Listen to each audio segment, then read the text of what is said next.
When you really break it down, there are only two groups of people in the world.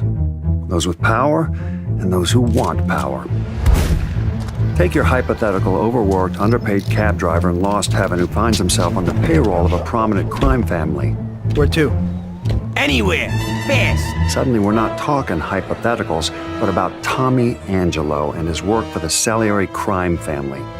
But there are times when the work doesn't fit the man.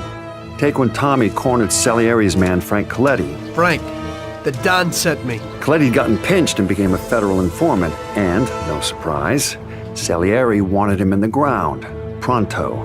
Coletti told Tommy he did what he needed to do to protect his family, and there was something about his story. The wife, the kid. It hit home for Tommy, and Coletti walked. When Salieri found out, he ordered a hit on Tommy, and that's when Tommy Angelo did what was best for his own wife and kid, entered witness protection.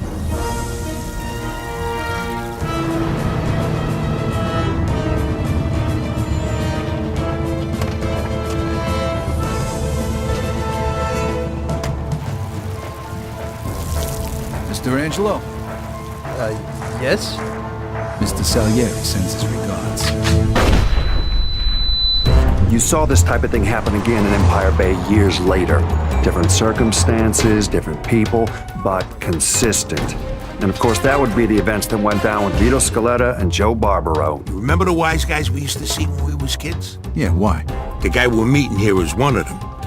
Scaletta hoped working for the mob would allow him to provide a better life for his mother and sister. Yeah. Where'd you get all this money, Vito? Scaletta and Barbaro were like brothers. In those days, you were hard-pressed to be able to hire one and not end up with the other at his side. You have to understand, the mob's a group of people who do just about anything to get what they want. Sure, they may throw around words like family, but there's no such thing as loyalty in their world, not really. What'd they tell you, Vito? Take care of me and all's forgiven? Scaletta and Barbaro, they were the exception to the rule. But even then, it was the thirst for power that drove them, and that's the thing that brought them down in the end.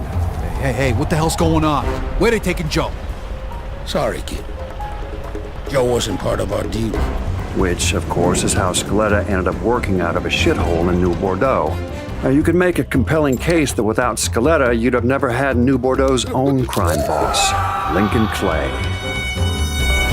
Lincoln was born with nothing. Essentially, grew up with nothing.